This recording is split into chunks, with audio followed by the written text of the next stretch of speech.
যদি আমি মনে করি হ্যাঁ ওই সকালের ফজরের নামাজের পর থেকে জহর পর্যন্ত আমি যদি একটু 30 সেকেন্ড একটু চিন্তা করি আজকের এই 4 ঘন্টায় আমার দ্বারা কোনো মিথ্যা কথা বলা হয়েছে কিনা, আমার দ্বারা কোনো গুনার কাজ হয়েছে কিনা, আমার দ্বারা অন্যের কোনো ক্ষতি হয়েছে কিনা, আমার দ্বারা আমার পরিবারের সদস্যরা কষ্ট পেয়েছে কিনা, একটু চিন্তা করে দেখি। যদি দেখি হ্যাঁ আজকে আমার দ্বারা কোনো গুনার কাজ হয়নি, আমার দ্বারা কোনো মানুষের ক্ষতি হয়নি, আমার দ্বারা অন্যায় অশ্লীল অবৈধ কোনো কর্ম সম্পাদন হয়নি, তাহলে আমি বুঝতে পারবো যে হ্যাঁ ওই ফজরের নামাজ আমাকে এই জহর পর্যন্ত প্রতিষ্ঠিত রেখেছে, আমি ঠিকমতো প্রতিষ্ঠা করতে পেরেছি। বিসমিল্লাহির রহমানির রহিম। আলহামদুলিল্লাহি রাব্বিল আলামিন বারি'ল খালাইকিল আজমাইন বাইসাল আনবিয়া ওয়াল মুরসালিন সুম্মা আসসালাতু ওয়াসসালামু আলা সাইয়্যিদিনা ওয়া নাবিয়্যিনা ওয়া হাবিবি ইলাহিল আলামিন আবিল কাসিম মুস্তাফা মুহাম্মদ।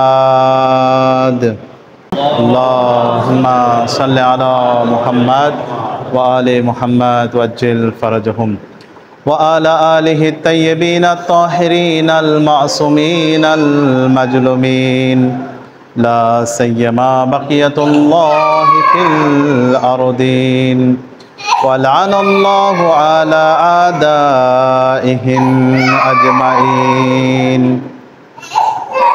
وقال الله تعالى في القرآن المجيد أعوذ بالله من الشيطان الرجيم بسم الله الرحمن الرحيم إنما المؤمنون الذين إذا ذكر الله وجلت قلوبهم وإذا تليت عليهم آياته زادتهم إيمانا وعلى ربهم يتوكلون صدق الله العلي العظيم اللهم صل على محمد وعلى محمد وعجل فرجهم। উপস্থিত সম্মানিত হাজিরান মাজলিস, সম্মানিত মুসল্লি কেরাম, আপনাদেরকে আমার খুতবার শুরুতে আবারও আমার অন্তরের অন্তঃস্থল থেকে সালাম জানাচ্ছি। আসসালামু আলাইকুম ওয়া রাহমাতুল্লাহি ওয়া বারাকাতুহু। সম্মানিত হাজিরিন, আমি আপনাদের সামনে ধারাবাহিকভাবে আলোচনা করছিলাম, জুম্মার খুতবাগুলোকে একটু ধারাবাহিকভাবে নিয়ে আসার চেষ্টা করছিলাম। আমি আপনাদের সামনে বিগত কয়েকটি জুম্মাতে আলোচনা করছিলাম যে একজন মুমিন, একজন ঈমানদার বান্দার যদি হতে হয়, একজন মানুষ যদি মুমিন হয়, তাহলে ওই ব্যক্তির কয়েকটি বৈশিষ্ট্য থাকতে হবে। যে বৈশিষ্ট্যগুলো, যে মর্যাদাগুলো, যে কাজগুলো আল্লাহ রাব্বুল আলামিন পবিত্র কোরআনে সেগুলো বর্ণনা করেছেন। তো এই ধারাবাহিকতায় আমি আপনাদের সামনে প্রায় 2টা বৈশিষ্ট্য, একজন মুমিন, একজন আনুগত্যশীল বান্দার 2টা বৈশিষ্ট্য আলোচনা করেছি। যে একটা ছিল মুমিনগণ অধিক পরিমাণে ইস্তেগফার পাঠ করবে এবং মুমিনরা হবে আল্লাহ এবং আল্লাহর রাসূলের সম্পূর্ণ আনুগত্যশীল। বলেন সুবহানাল্লাহ। আজকে সেই ধারাবাহিকতায় 3য় যে বৈশিষ্ট্য পবিত্র কোরআনে আল্লাহ রাব্বুল আলামিন উল্লেখ করেছেন, একজন সত্যিকার আনুগত্যশীল বান্দা তার যে বৈশিষ্ট্যগুলো থাকা দরকার, তার 3 নম্বর বৈশিষ্ট্য আমি আজকে আপনাদের সামনে আলোচনা করব। এবং এই বিষয় নিয়ে পবিত্র কোরআন থেকে আপনাদের সামনে আমি একটি আয়াত তেলাওয়াত করেছি, যেখানে আল্লাহ রাব্বুল আলামিন পবিত্র কোরআনে সূরা আনফাল 8 নম্বর সূরার 2 নম্বর আয়াতে এই মুমিনদের যে বৈশিষ্ট্য, এই বৈশিষ্ট্যের কথা উল্লেখ করেছেন। আল্লাহ রাব্বুল আলামিন এখানে মুমিনদের এই বৈশিষ্ট্যের কথা এখানে বলছেন যে এই মুমিনগণ তারা হবে আল্লাহর প্রতি পূর্ণ তাকওয়া ও ভরসাকারী। বলেন সুবহানাল্লাহ। মুমিনদের আরেকটা 3 নম্বর বৈশিষ্ট্য কি হবে তাহলে? আল্লাহ বলছেন তারা হবেন আল্লাহর প্রতি তাকওয়া অর্জনকারী এবং আল্লাহর প্রতি ভরসাকারী। তারা অন্য কারো প্রতি ভরসা করবে না, শুধুমাত্র কার উপর ভরসা করবে? একমাত্র আল্লাহর উপর ভরসা করবে। তো আজকের এই আলোচনার শিরোনামে আমি আপনাদের সামনে একটু আলোচনা করি। আল্লাহ রাব্বুল আলামিন পবিত্র কোরআনে যে সূরাটির কথা বললাম, যেখানে আল্লাহ রাব্বুল আলামিন আমাদেরকে বলছেন ইন্নামাল মুমিনুনা, নিশ্চয় যারা মুমিন, মুমিনদের এখানে উল্লেখ করে বলছেন আল্লাযীনা ইযা যুকিরাল্লাহু, যখন তাদের সামনে আল্লাহর জিকির করা হয়, আল্লাহর কথা স্মরণ করা হয়। আল্লাযীনা ইযা যুকিরাল্লাহ, যখন তাদের সামনে আল্লাহর কথা স্মরণ করা হয় তখন কি হয়? আল্লাহ বলছেন ওয়াজিলাত কুলুবুহুম, তখন তাদের হৃদয় কেঁপে ওঠে। বলেন সুবহানাল্লাহ। আল্লাহর ভয়ে তাদের হৃদয় কম্পমান হয়ে যায়। যেমনভাবে আমরা যদি একটু স্মরণ করি, আমাদের চতুর্থ ইমাম হযরত ইমাম জাইনুল আবেদিন আলাইহিস সালাম সালাওয়াত পাঠ করি, আল্লাহুম্মা সাল্লি আলা মুহাম্মাদ ওয়া আলি মুহাম্মাদ ওয়াজ্জিল ফারাজাহুম। ইমাম জয়নুল আবেদিন আলাইহিস সালামের জীবনীতে আমরা দেখতে পাই যে ইমাম জয়নুল আবেদিন আলাইহিস সালাম তিনি যখন নামাজের জন্য ওযু করতেন, নামাজের জন্য আমরা তো ওযু করি, তাই না? এই তো নামাজে আসার আগে আমরা ওযু করেছি। তো ইমাম জয়নুল আবেদিন আলাইহিস সালাম থেকে বর্ণিত হচ্ছে যে তিনি যখন নামাজের জন্য ওযু করতেন তার হাত পা শরীর থরথর করে কাঁপতো। বলেন কেন কাঁপতো? তারা তো আল্লাহর পক্ষ থেকে পাঠানো, আল্লাহর নির্বাচিত ব্যক্তি, তারা যাদের পবিত্রতার বিষয়ে পবিত্র কোরআনে ঘোষণা নির্দেশ দেওয়া হয়েছে, আয়াত নাজিল করা হয়েছে, যাদের মর্যাদার কথা আল্লাহ রাব্বুল আলামিন পবিত্র কোরআনে অসংখ্য আয়াত বর্ণনা করেছেন, যারা মানুষকে হেদায়েত করে, যারা মানুষকে সিরাতাল মুস্তাকিমের দিকে নিয়ে যায়। তো ওই বান্দাগণ যখন নামাজের জন্য ওযু করছেন তো বলা হচ্ছে তাদের হাত পা থরথর করে কাঁপছে। এটা কেন হচ্ছে? এই যে আল্লাহ রাব্বুল আলামিন এই যে আয়াতে এখানে আমাদের জন্য বলছেন ইন্নামাল মুমিনুনা আল্লাযীনা ইযা যুকিরাল্লাহু ওয়াজিলাত কুলুবুহুম, যখন তারা আল্লাহর কথা স্মরণ করে, যখন তাদের সামনে আল্লাহর কথা স্মরণ করা হয় তখন তাদের হৃদয় কেঁপে ওঠে। আমরা আল্লাহর কথা স্মরণ করলে আমাদের হৃদয় তো কাঁপেই না, হাত পা তো আরো অনেক দূরে, কিছুই মনে হয় না আমাদের। ওয়া ইযা তুলিয়াত আলাইহিম আয়াতুহু, যখন তাদের সামনে আল্লাহর যে নিদর্শনগুলো রয়েছে, আয়াত রয়েছে, এগুলো তেলাওয়াত করা হয়, অর্থাৎ কোরআনের আয়াত হতে পারে এখানে। যখন তাদের সামনে কোরআনের আয়াত তেলাওয়াত করা হয় তখন তাদের কি হয়? ওয়াজাদাতহুম ঈমান, তখন তাদের ঈমান বৃদ্ধি পায়। বলেন সুবহানাল্লাহ। তার মুমিনদের এখানে একটা বৈশিষ্ট্য হচ্ছে তারা আল্লাহর প্রতি পূর্ণ তাকওয়াবান, আল্লাহর প্রতি পূর্ণ ভরসাকারী। এবং এই আয়াত বর্ণনা করতে গিয়ে আল্লাহ আবার আরও দুইটা বৈশিষ্ট্যের কথা এখানে মুমিনদের বলছেন, যে যখন তাদের সামনে আল্লাহর কথা স্মরণ করা হয় তখন তারা তাদের হৃদয় কেঁপে ওঠে, আল্লাহর ভয়ে তারা ভীত হয়ে যায়। এবং তাদের সামনে যখন আল্লাহর আয়াত তেলাওয়াত করা হয় তখন তাদের ঈমান বৃদ্ধি পায়। তাহলে কত সহজ বিষয় এটা! যখন কিভাবে আমাদের সামনে যখন আমরা কোরআনের আয়াত তেলাওয়াত করি তখন আমাদের ঈমান কিভাবে বৃদ্ধি পায়।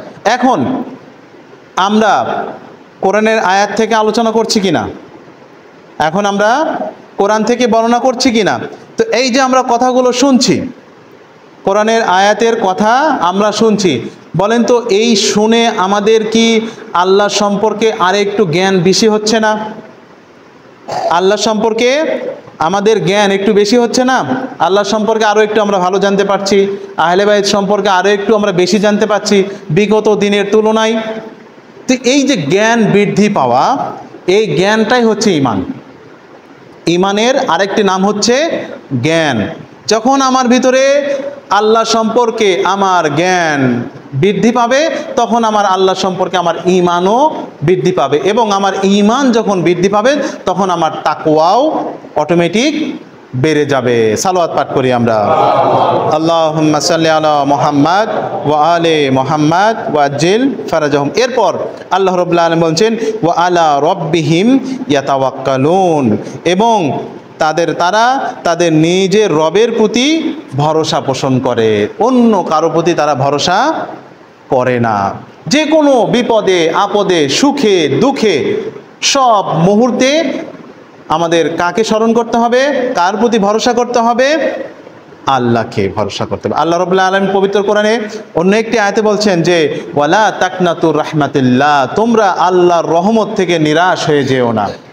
আল্লাহর রহমত সার্বক্ষণিক তোমাদের উপরে রয়েছে।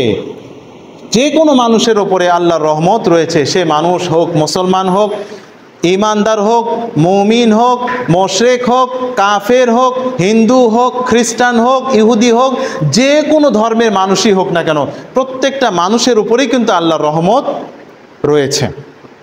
প্রত্যেকটা মানুষের উপরে। যদি আল্লাহর রহমত না থাকতো, আমরা কি এক মুহূর্তের জন্য বাঁচতে পারতাম, বেঁচে থাকতে পারতাম?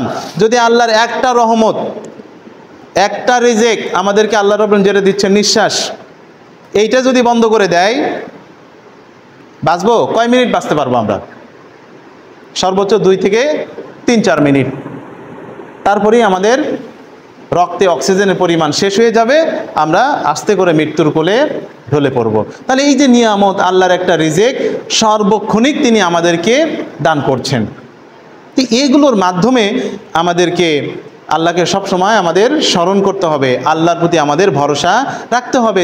যে আল্লাহ সার্বক্ষণিক আমাকে তার নিয়ামত দিয়ে ভরে রেখেছেন, যে আল্লাহ সার্বক্ষণিক তার অফুরন্ত রিজিক দ্বারা আমাদেরকে ভরে রেখেছে, না চাইতে আমরা অনেক কিছুই পেয়ে যাচ্ছি। আমরা যে আল্লাহর কাছে অক্সিজেন কখনো চাইছি বলেন তো? মন থেকে আমরা কখনো বলি, আল্লাহ আগামীকাল তো শনিবার, আমরা ঘুম থেকে উঠবো, আগামীকালকের জন্য তুমি আমার জন্য অক্সিজেনের ব্যবস্থা করে রাখো, কখনো বলেছি? আল্লাহর কাছে কি কখনো আমরা বলেছি, আল্লাহ আগামীকাল তো আমি বেঁচে থাকবো কি না জানি না, তুমি কালকের জন্য আমাকে সুস্থ রাখো, বলেছি? এগুলো কিন্তু আমরা কখনো বলি না। কিন্তু তারপরও আল্লাহ রাব্বুল আলামিন আজকেও আমাদেরকে সুস্থ রেখেছেন, আজকেও তিনি আমাদেরকে অক্সিজেন দিচ্ছেন, আজকেও তার অফুরন্ত নিয়ামত এই পৃথিবীতে আমাদেরকে বাঁচিয়ে রেখেছেন। ঠিক তেমনিভাবে আগামীকাল আমরা যদি আল্লাহ আমাদেরকে হায়াত বৃদ্ধি করে আমরা যদি থাকি, আগামীকালকেও আমরা সুস্থভাবে বেঁচে থাকব, এটাই আমরা আল্লাহর কাছে ভরসা রাখি। এই যে ভরসা, এটাই হচ্ছে ভরসা যে আগামীকালকেও আমরা সুন্দরভাবে পৃথিবীতে থাকবো, ভালোভাবে থাকবো, আল্লাহর ইবাদত বন্দেগী আমরা করব। এটাই হচ্ছে আল্লাহর প্রতি পূর্ণ ভরসা। একবার আমরা সালাওয়াত পাঠ করি, আল্লাহুম্মা সাল্লি আলা মুহাম্মাদ ওয়া আলি মুহাম্মাদ ওয়াজ্জিল ফারাজুম। এরপরে একই সূরা আনফালেরই 2 নম্বর আয়াত আমি আপনাদের সামনে বললাম। 3 নম্বর আয়াতে আল্লাহ রাব্বুল আলামিন আমাদেরকে বলছেন, আল্লাযীনা ইউকিমুস সালাতা ওয়া মিম্মা রাযাকনাহুম ইউনফিকুন। এটা হচ্ছে মুমিনদের আরেকটা বৈশিষ্ট্য, আনুগত্যশীল মুমিনদের আরেকটা বৈশিষ্ট্য হচ্ছে তারা নামাজ প্রতিষ্ঠা করবে। নামাজ প্রতিষ্ঠা করবে, না আদায় করা। আদায় আমরা প্রত্যেক দিনই নামাজ আদায় করছি, কিন্তু সেই নামাজ অবস্থায় আমরা পরবর্তী নামাজ পর্যন্ত, আগামীকাল পর্যন্ত আমরা প্রতিষ্ঠিত থাকতে পারছি কিনা, এটা হচ্ছে মূল বিষয়। কি আমার কথা কি আপনারা বুঝতে পারছেন? আজকে আমরা নামাজ পড়লাম, এই জুম্মার নামাজ ধরেন আমরা নামাজ পড়তে এসেছি, আমরা আল্লাহর কাছে কি বলবো? ইহদিনাস সিরাতাল মুস্তাকিম, হে আল্লাহ আমাদেরকে সঠিক পথের ওপর রাখেন। সিরাতাল লাযীনা আনআমতা আলাইহিম, এবং ওই সকল ব্যক্তিদের পথ যাদেরকে আপনি নিয়ামত দান করেছেন। গায়রিল মাগযুবি আলাইহিম ওয়ালাদ-দাল্লিন, তাদের পথ নয় যাদেরকে আপনি গোমরা করেছেন। এই যে কথাগুলো আল্লাহর কাছে বললাম, এই কথার উপর আমি কতক্ষণ থাকতে পারবো? যতক্ষণ আমি এই কথার উপর থাকতে পারবো, সিরাতাল মুস্তাকিমে আমি যদি থাকতে পারি। সিরাতাল মুস্তাকিম এমন একটা পথ, যেই পথে থাকলে মানুষ শয়তানের দ্বারা বিভ্রান্ত হবে না, যেই পথে থাকলে মানুষ কখনো গুনার কাজ করবে না, যেই পথে থাকলে মানুষ কখনো অন্যায় অশ্লীল অবৈধ কর্ম তার দ্বারা সম্পাদন হবে না। তো এটাই হচ্ছে আয়াতের ব্যাখ্যায় বিভিন্ন আরেফগণ তারা এইভাবে ব্যাখ্যা করছেন যে আমরা কিভাবে নামাজকে প্রতিষ্ঠা করব। বলা হচ্ছে, আমি যখন একটা নামাজ আদায় করলাম, ধরেন জোহরের নামাজ বা জুম্মার নামাজ আদায় করলাম, এই নামাজ থেকে পরবর্তী নামাজ পর্যন্ত, পরবর্তী যে আমি সামনে যে নামাজটা আদায় করব, এই নামাজ পর্যন্ত আমি কি সত্যিকার অর্থে নামাজ প্রতিষ্ঠা করেছি কিনা, সত্যিকার অর্থে এই নামাজ দ্বারা আমাকে অশ্লীল অবৈধ গুনার কাছ থেকে আমাকে বিরত রাখতে পেরেছে কি না, অর্থাৎ আমি নিজেকে সমস্ত ধরনের গুনার কাছ থেকে বিরত রাখতে পেরেছি কি না, এটাই হচ্ছে মূল বিষয়। যদি আমি মনে করি হ্যাঁ ওই সকালের ফজরের নামাজের পর থেকে জহর পর্যন্ত আমি যদি একটু 30 সেকেন্ড একটু চিন্তা করি, যদি লক্ষ্য করি, দেখি তো আজকের এই 4 ঘন্টায় আমার দ্বারা কোনো মিথ্যা কথা বলা হয়েছে কিনা, আমার দ্বারা কোনো গুনার কাজ হয়েছে কিনা, আমার দ্বারা অন্যের কোনো ক্ষতি হয়েছে কিনা, আমার দ্বারা আমার পরিবারের সদস্যরা কষ্ট পেয়েছে কিনা, একটু চিন্তা করে দেখি। যদি দেখি হ্যাঁ আজকে আমার দ্বারা কোনো গুনার কাজ হয়নি, আমার দ্বারা কোনো মানুষের ক্ষতি হয়নি, আমার দ্বারা অন্যায় অশ্লীল অবৈধ কোনো কর্ম সম্পাদন হয়নি, তাহলে আমি বুঝতে পারবো যে হ্যাঁ ওই ফজরের নামাজ আমাকে এই জহর পর্যন্ত প্রতিষ্ঠিত রেখেছে, আমি ঠিকমতো প্রতিষ্ঠা করতে পেরেছি। আল্লাযীনা ইউকিমুনাস সালাতা, তারা নামাজকে প্রতিষ্ঠা করবে।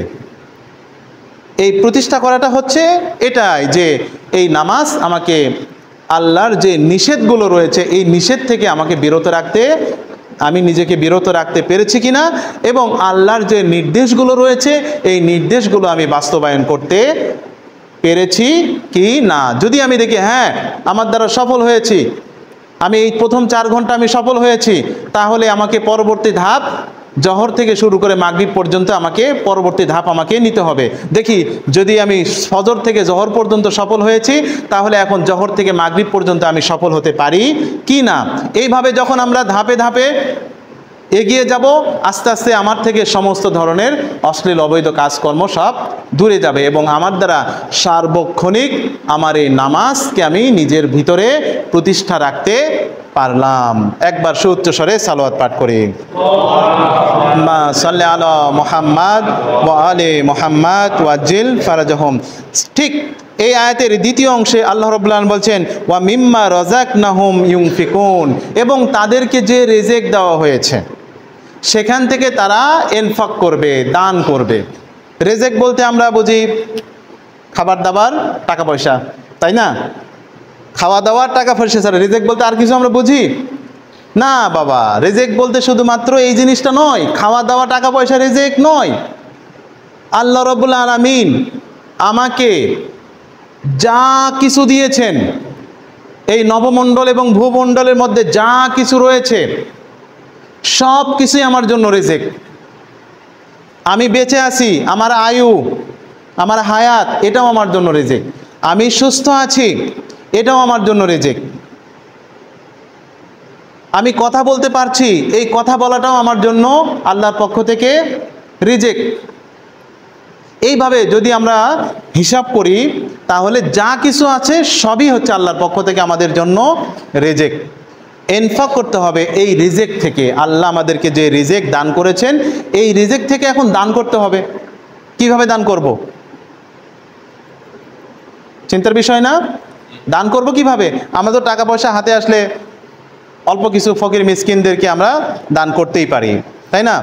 তো এটা এক ধরনের ইনফাক হলো। তাহলে আল্লাহ যে আমাকে হায়াত দিয়েছেন, এই হায়াতের আমি কিভাবে দান করব? হায়াত থেকে আল্লাহর পথে কিভাবে খরচ করব? আল্লাহ যে আমাকে কথা বলার শক্তি দিয়েছেন, এই কথা বলার শক্তি থেকে আমি কিভাবে আল্লাহর পথে খরচ করব? আল্লাহ যে আমাকে শোনার জন্য শক্তি দিয়েছেন, এই শোনার ক্ষমতা আমি কিভাবে আল্লাহর পথে ব্যয় করব? আল্লাহ যে আমাকে 2টা চোখ দিয়েছেন, চোখ দিয়ে যে আমি দেখছি, এই চোখের যে দৃষ্টিশক্তি, এই যে রিজিক আল্লাহ আমাকে দিয়েছেন, এখান থেকে আমি আল্লাহর পথে কিভাবে ব্যয় করব? আল্লাহ বলছেন যা কিছু তোমাদেরকে দেওয়া হয়েছে রিজিক হিসেবে, সেখান থেকে ইনফাক করতে হবে, দান করতে হবে। তাহলে আমরা কিভাবে করব? তাহলে এটা হচ্ছে ওই কাজগুলোই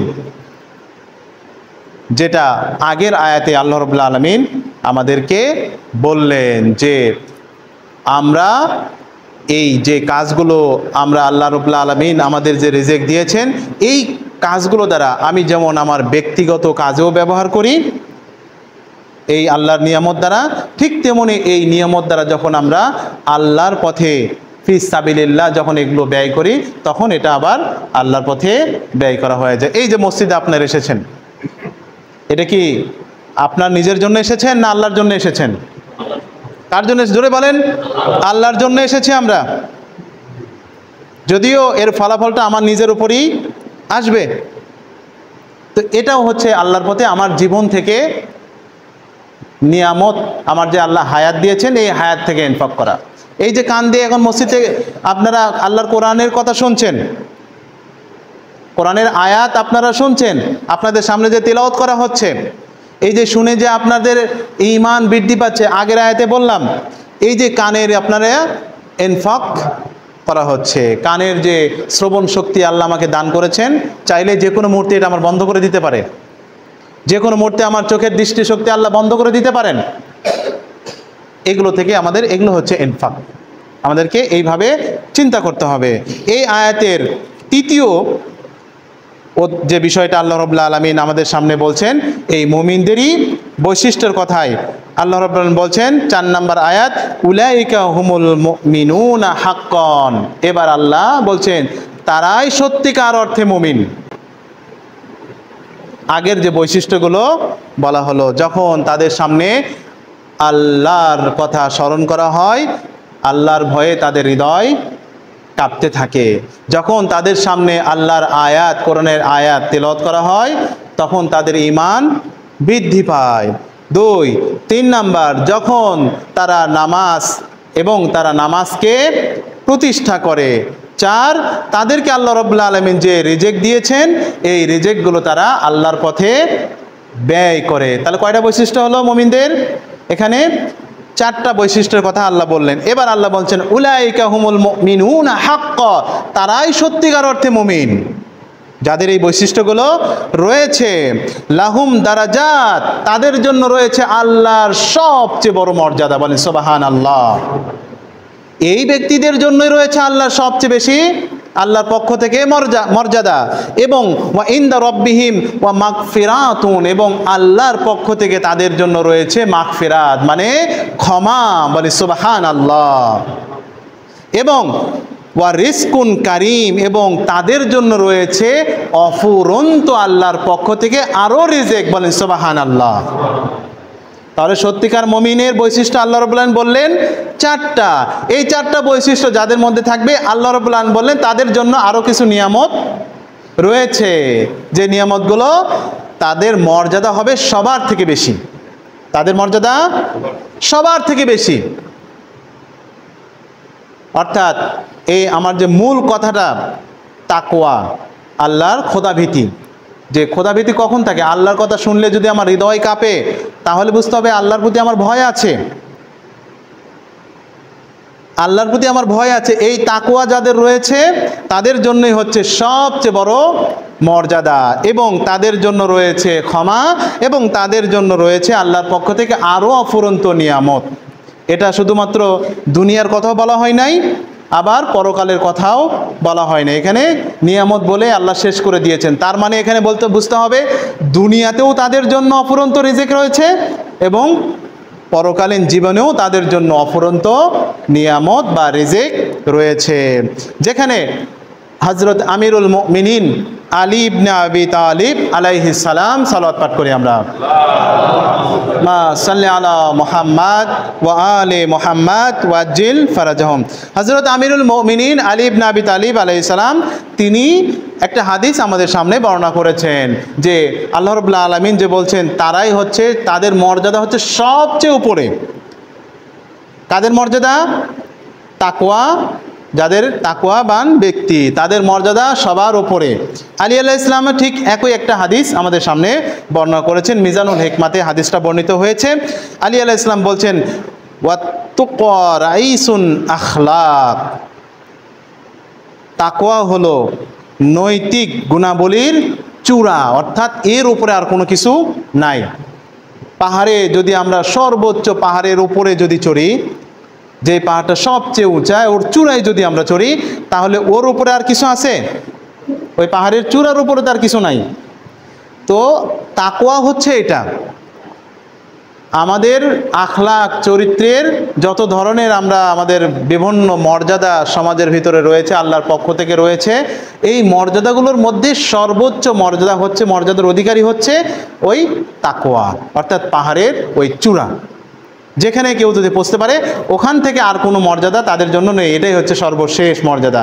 মানুষ ওই পর্যায়ে পৌঁছা আমাদের জন্য যত কঠিন আবার আমাদের জন্য অনেক সহজ, যদি আমরা আল্লাহ রাসূল এবং আল্লাহ রাসূলের আহলে বাইতকে সঠিকভাবে আমরা মেনে চলি, তাদেরকে যদি আমরা সঠিকভাবে চিনতে পারি, তাদের প্রতি যদি আমরা আনুগত্যশীল হতে পারি।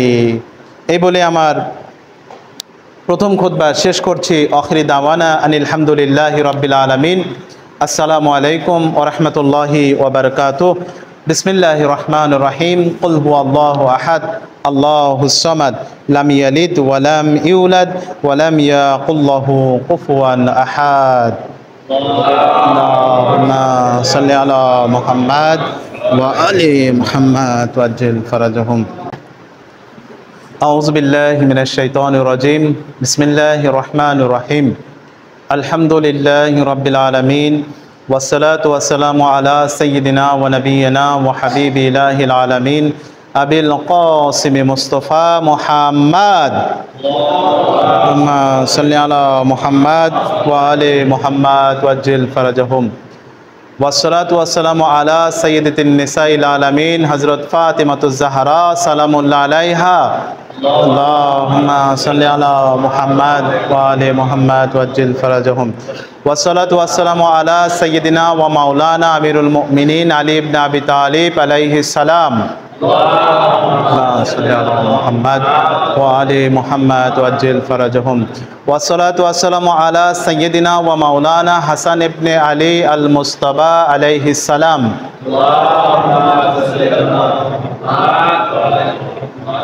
ওয়াসসালাতু ওয়াসসালামু আলা সাইয়্যিদিনা ওয়া মাওলানা হুসাইন ইবনে আলী আল শাহীদ কারবালা আলাইহিস সালাম।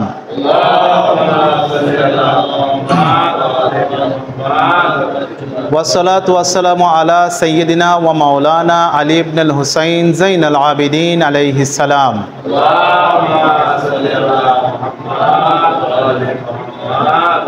ওয়াসসালাতু ওয়াসসালামু আলা সাইয়্যিদিনা ওয়া মাওলানা মুহাম্মদ ইবনে আলী আল বাকির আলাইহিস সালাম।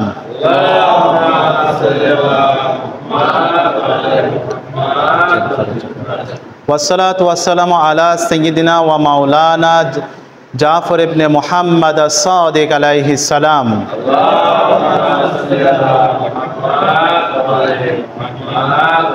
ওয়াসসালাতু ওয়াসসালামু আলা সাইয়্যিদিনা ওয়া মাওলানা মুসা ইবনে জাফর আল কাযিম আলাইহিস সালাম। ওয়াসসালাতু ওয়াসসালামু আলা সাইয়্যিদিনা ওয়া মাওলানা আলী ইবনে মুসা আর রিজা আলাইহিস সালাম।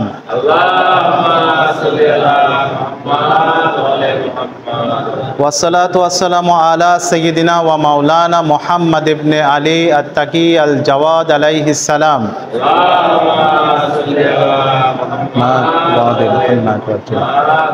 ওয়াসসালাতু ওয়াসসালামু আলা সাইয়্যিদিনা ওয়া মাওলানা আলী ইবনে মুহাম্মদ আন-নাকি আল হাদি আলাইহিস সালাম।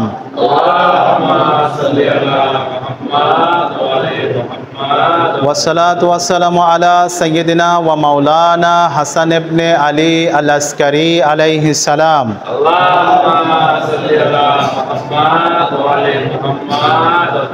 ওয়াসসালাতু ওয়াসসালামু আলা সাইয়্যিদিনা ওয়া মাওলানা কাইমুল মুনতাজারুল মাহদি আলাইহিস সালাম। আল্লাহুম্মা সাল্লি আলা মুহাম্মাদ ওয়া আলি মুহাম্মাদ ওয়াজ্জিল ফারাজাহুম। উপস্থিত সম্মানিত হাজিরিন, সম্মানিত মুসল্লি কিরাম, আবারও আপনাদেরকে খোদাভীতি আল্লাহর তাকওয়া অর্জনের দিকে আহ্বান করছি এবং সেই সাথে আমি নিজেকে তাকওয়া অর্জনের দিকে আহ্বান করছি। আমার প্রথম খুতবার ধারাবাহিকতায় দ্বিতীয় খুতবাতেও ওই বিষয়ের বাকি অংশ রয়েছে, আমরা আলোচনা করব ইনশাআল্লাহ তাআলা। আমি আমিরুল মুমিনিন আলী আলাইহিস সালামের একটা হাদিস আপনাদের সামনে তেলাওয়াত করলাম, যেখানে আলী আলাইহিস সালাম সেই পবিত্র কোরআনের আয়াতগুলোরই একটা ব্যাখ্যা তিনি বলছেন যে তাকওয়া হলো নৈতিক গুণাবলীর চূড়া, এর উপরে আর কোনো কিছু নেই। আরেকটা হাদিস আলী আলাইহিস সালাম মিজানুল হিকমাতে সেখানে বর্ণিত হয়েছে। বিসমিল্লাহির রহমানির রহিম। ইন্নাত তাকওয়া আফজালুল কানজ, নিশ্চয়ই তাকওয়া হচ্ছে আল্লাহর সর্বশ্রেষ্ঠ ধনভাণ্ডার। বলেন সুবহানাল্লাহ। আল্লাহর সর্বশ্রেষ্ঠ ধনভাণ্ডার হচ্ছে তাকওয়া। এবং ওয়া আখারজিন হেরজিন ওয়া আজ্জাল আজ্জিন, এবং আল্লাহর সুরক্ষিত দুর্গ এবং আল্লাহর সর্বোচ্চ সম্মান। বলেন সুবহানাল্লাহ। এখানে একটা কথা আমাদের এখানে বলা হয়, আহারিজিন হেরস, অর্থাৎ আল্লাহর সবচেয়ে সুরক্ষিত দুর্গ। অনেকেই বলে যে তাকওয়ার ব্যাখ্যা এভাবে বলে যে মানুষ যখন অপরাধ করে তখন তাকে কোথায় নিয়ে যাওয়া হয়? জেলখানায় বন্দি করা হয়, তাই না? যাতে সে আর তার দ্বারা অপরাধ করতে না পারে। আচ্ছা, এইটা হলো যে আমি তাকে জোর করে সমস্ত অপরাধ থেকে বিরত রাখলাম, তাই না? তাকে বন্দি করে রাখলাম। জেলখানার তালা ভিতরে থাকে না বাহির থেকে লাগানো থাকে? বাহির থেকে লাগানো থাকে, যাতে সে বাইরে বের হতে না পারে এবং কোনো অপরাধ করতে না পারে। আল্লাহর রাসূল সাল্লাল্লাহু আলাইহি সাল্লাম এবং আমিরুল মুমিনিন আলী আলাইহিস সালাম, তো তারা বলছেন তাকওয়া হচ্ছে হেরস, মানে দুর্গ। অনেকেই বলে তাকওয়া হচ্ছে জেলখানার মতো, মানুষ নিজেকে সেখানে ঢুকাবে যাতে সে কোনো অন্যায় অপকর্ম করতে না পারে। আর ইমাম বলছেন তাকওয়া হচ্ছে দুর্গ। দুর্গ মানে কি? আপনারা দুর্গের কথা শুনেছেন, যে লালবাগ কেল্লার নাম শুনেছেন তো? তো এখানে দুর্গ, যে মানুষ, বিভিন্ন সৈন্যবাহিনী, তারা যখন বাহির থেকে শত্রুর আক্রমণ আসে তখন তারা সবাই ওর ঘরের ভিতরে ঢুকে ভিতর থেকে তালা লাগিয়ে দেয়, তাই না? দুর্গের কাজ তো এটাই, ভিতর থেকে তালা লাগিয়ে দেয়, বাহিরে কি থাকে? খোলা থাকে। মানুষ ওর ভিতরে অবস্থান করে এবং তালা লাগিয়ে দেয়, যাতে বাহিরের শত্রু তাদের উপর আক্রমণ করতে না পারে। তো তাকওয়া হচ্ছে এটা, তাকওয়া হচ্ছে এরকম একটা দুর্গ। মানুষ এর ভিতরে নিজেই অবস্থান করে এবং নিজের ভিতর থেকে সে তালা লাগিয়ে দেয়, অর্থাৎ নিজেই নিজেকে সে কন্ট্রোল করে, যাতে করে তার দ্বারা অন্যের কোনো ক্ষতি না হয়, তার দ্বারা সমাজের কোনো ক্ষতি না হয়, যাতে করে তার দ্বারা মানুষের শুধুমাত্র ভালোই হতে পারে, শয়তান যেন তার উপর আক্রমণ করতে না পারে। এটা হচ্ছে জেলখানা এবং দুর্গের পার্থক্য। দুর্গটা হচ্ছে মানুষ স্বইচ্ছায় এর ভিতরে ঢোকে শত্রুর আক্রমণ থেকে রক্ষা করার জন্য, আর জেলখানা হচ্ছে তাকে জোর করে সেখানে ঢুকানো হয় যাতে তার দ্বারা অন্যের ক্ষতি না হয়। বুঝতে পারছেন পার্থক্যটা? তো ইমাম আলী আলাইহিস সালাম এই কথাটা এখানে বলছেন, তাকওয়া হচ্ছে আল্লাহর সবচেয়ে সুরক্ষিত দুর্গ, যেখানে কেউ যদি একবার এর ভিতরে প্রবেশ করে সে সম্পূর্ণ নিরাপদ। এবং আজ্জু আজ্জিন, এবং এটা হচ্ছে আল্লাহর পক্ষ থেকে সর্বশ্রেষ্ঠ সম্মান। তাকওয়াবান ব্যক্তি আল্লাহর পক্ষ থেকে সবচেয়ে বেশি সম্মানিত, এর উপরে কোনো সম্মান নেই। এবং তারপর বলছে ফিহি নাজাতুন কুল্লি হারিবিন, মানুষ সব পলায়নকারীদের জন্য মুক্তি, যারা পালিয়ে বেড়ায়। যত মানুষ পালিয়ে বেড়াচ্ছে, দুই ধরনের এখানে হতে পারে। এক, কিছু মানুষ শয়তান থেকে পালিয়ে বেড়ায়, যেমন দুর্গের ভিতরে অবস্থান করে। কিছু মানুষ যারা আল্লাহর থেকে পালিয়ে বেড়ায়, দুই ধরনেরই পালানো হচ্ছে। তো আল্লাহ রাব্বুল আলামিন বলছেন যে দুই শ্রেণীর মানুষের জন্যই নাজাত রয়েছে, তোমরা আসো, আল্লাহর খোদাভীতির দিকে আসো, আল্লাহর উপর পূর্ণ ভরসা করো, তাকওয়া অর্জন করো। তাহলে যারা তোমরা শয়তান থেকে পালানোর চেষ্টা করছো, এটা সবচেয়ে ভালো কাজ, তাদের জন্য রয়েছে মুক্তি। এবং যারা আল্লাহ থেকে পালিয়ে বেড়াচ্ছ, তাদেরকেও আল্লাহ আহ্বান করছেন তোমরাও এর ভিতরে আসো, তোমাদের জন্য রয়েছে এর ভিতরে মুক্তি। এবং তারপর বলছেন ওয়া দারকুল কুল্লি তালিবিন, এবং প্রত্যেক অন্বেষণকারীদের জন্য রয়েছে প্রাপ্তি। যারা কোনো কিছু খোঁজ করে, তালাশ করে, প্রচেষ্টা করে, এই প্রচেষ্টাকারীদের জন্য আল্লাহ রাব্বুল আলামিন বলছেন তাদের এখানে সফলতা রয়েছে। এবং বলেছেন ওয়া জাফারু কুল্লি গালিবিন, এবং এটা হচ্ছে তাদের জন্যই, অর্থাৎ এই বিজয়ীদের জন্য রয়েছে চূড়ান্ত সাফল্য। বলি সুবহানাল্লাহ। তো আল্লাহ রাব্বুল আলামিন আমাদেরকে তাকওয়া অর্জন করার তৌফিক দান করুক। আমি এই তাকওয়া নিয়েই, খোদাভীতি এবং আল্লাহর উপর ভরসা নিয়ে ধারাবাহিকভাবে আরও কয়েকটি আলোচনা করতে হবে। আজকে আপনাদের সামনে ভূমিকা স্বরূপ কিছু তাকওয়ার কিছু মর্যাদা, কিছু ফজিলত আলোচনা করলাম। সামনের জুম্মাগুলোতে কিভাবে আমরা তাকওয়া অর্জন করতে পারি, কিভাবে আমরা সমাজের ভিতরে চললে তাকওয়াবান হতে পারি, এই বিষয়গুলো নিয়ে ধাপে ধাপে আমরা আলোচনা করব, যাতে করে আমরা আল্লাহর সেই খোদাভীতি তাকওয়া অর্জন করতে পারি। এটাই হচ্ছে আমাদের চূড়ান্ত লক্ষ্য। আখিরি দাওয়ানা আনিল হামদুলিল্লাহি রাব্বিল আলামিন। আসসালামু আলাইকুম ওয়া রাহমাতুল্লাহি ওয়া বারাকাতুহু। বিসমিল্লাহির রহমানির রহিম। কুল হুয়াল্লাহু আহাদ আল্লাহুস সামাদ লাম ইয়ালিদ ওয়া লাম ইউলাদ ওয়া লাম ইয়াকুল লাহু কুফুয়ান আহাদ। আল্লাহুম্মা সাল্লি আলা মুহাম্মাদ।